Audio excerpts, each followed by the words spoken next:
आज हम 3 विषय पर चर्चा करेंगे। पहला, क्या कौन नरेंद्र मोदी को टक्कर देने वाला है? विपक्षी एकता में कितनी बाधाएं हैं? ये 3 बड़ी चुनौतियां। दूसरा, क्या है एनडीए के सियासी समीकरण? और जीतन राम मांझी की पूरी होगी मुराद?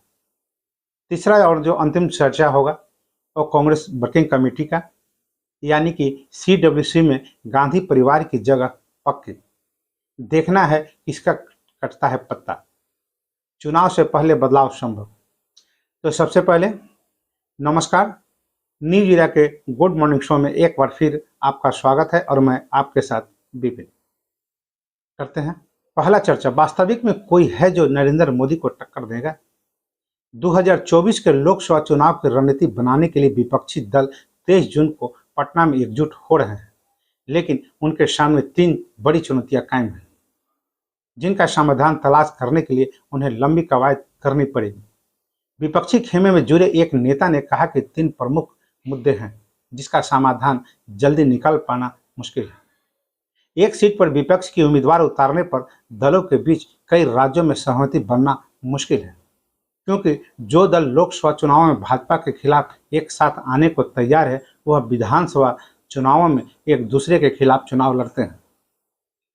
विपक्ष शासित राज्यों जैसे पश्चिम बंगाल, केरल, दिल्ली, पंजाब, तेलंगाना आदि में यह समस्या ज्यादा गंभीर है। दूसरी चुनौती ज्यादा से ज्यादा विपक्षी दलों को जोड़ने की है। कुल 16 दलों ने अब तक बैठक में शामिल होने के लिए सहमति प्रकट की है, जबकि संभावित दलों की संख्या 21 आंकी गई है। अभी भी कई दल हैं जो भाजपा के साथ नहीं है, लेकिन वह इस बैठक में आने को तैयार नहीं है। इसमें बीजेपी, वाईएसआर कांग्रेस और बीआरएस प्रमुख रूप से शामिल है। हालांकि बीआरएस को लेकर उम्मीद है कि वह देर से विपक्षी एकता के साथ खड़ी होगी।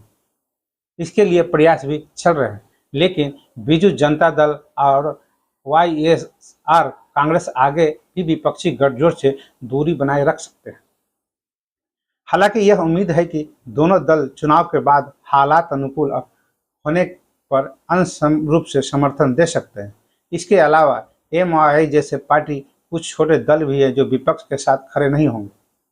इसके अलावा विपक्षी दल लगातार इन बात पर ध्यान केंद्रित कर रहे हैं कि वे किसी को भी प्रधानमंत्री के उम्मीदवार के रूप में पेश नहीं करेंगे, क्योंकि ऐसा करने से एकजुटता में अड़चन पैदा हो सकती है।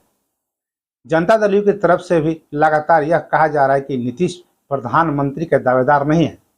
शरद पवार ने भी बिना चेहरे के मैदान में उतरने की पैरवी की है, लेकिन कुछ जानकारों का मानना है कि बिना चेहरे के मोदी के खिलाफ विपक्ष की इस रणनीति को कमजोर मान रहे हैं। बेहतर स्थिति यही बनती है कि विपक्ष एक दमदार चेहरा सामने लाए, लेकिन इस पर विपक्ष के बीच सहमति बनना आसान नहीं दिख रहा है। सूत्रों की माने तो 23 जून की बैठक में उपरोक्त विषय पर तो चर्चा होगी ही, साथ में इसमें युवा वर्ग तक सोशल मीडिया के जरिए पहुंच बनाने के लिए रणनीति पर चर्चा, अल्पसंख्यकों को खासकर मुस्लिम मतदाताओं को साधने की योजना पर भी चर्चा होगी कि कैसे राष्ट्रीय दल ही भाजपा से मुकाबला करने में सक्षम है। अब हम दूसरी खबर पर चर्चा करेंगे। एनडीए के सियासी समीकरण समझना है। एनडीए के लिए 2015 जैसे बन रहे हैं। पशुपति कुमार पारस मोदी कैबिनेट में मंत्री हैं। वहीं चाचा से अलग होकर पार्टी बनाने वाले चिराग पासवान की पार्टी लोजपा रामविलास का प्रेम भी भाजपा के प्रति समय समय पर परिलक्षित होते रहता है। खुद को मोदी का हनुमान बताने वाले चिराग पासवान की निष्ठा कभी भाजपा के प्रति कम नहीं हुई। रालोसपा का विलय कर जनता दल में जाने वाले उपेंद्र कुशवाहा ने एक बार फिर से अपनी राह अलग बनाते हुए रालोजद बना लिया है।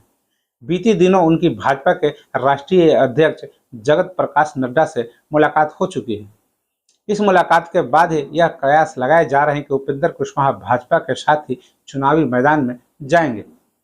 इस तरह भाजपा एक बार फिर साल 2015 के विधानसभा चुनाव का ही समीकरण बनाने में कामयाब होती दिख रही है।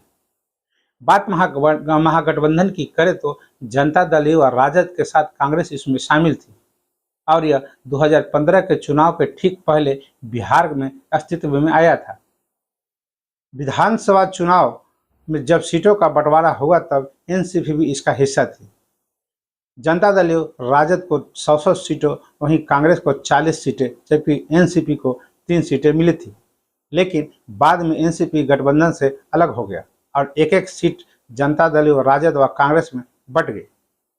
चुनाव परिणाम भी महागठबंधन के पक्ष में आया।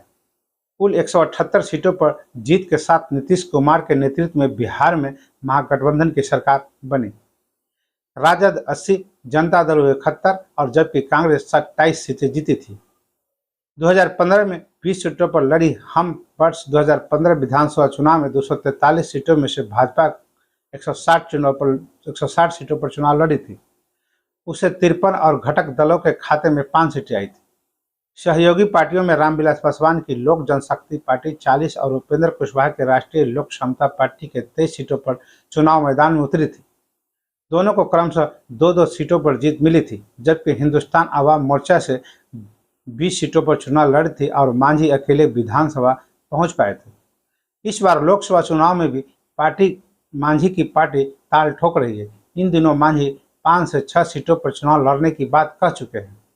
ऐसे में एनडीए में आने पर भाजपा की ओर से कितनी सीटें मिलती है यह भविष्य की बात है, लेकिन राजनीतिक गलियारे में ऐसी चर्चा है कि मांझी को पार्टी को गया सुरक्षित सीट दी जा सकती है।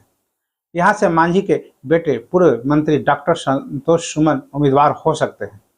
दूसरी तरफ खुद मांझी किसी राज्य के राज्यपाल बनाए जा सकते हैं। अब तीसरी और अंतिम खबर कांग्रेस से। लोकसभा चुनाव 2024 से पहले कांग्रेस वर्किंग कमेटी यानी कि CWC में बड़े स्तर पर बदलाव देखने को मिल सकते हैं।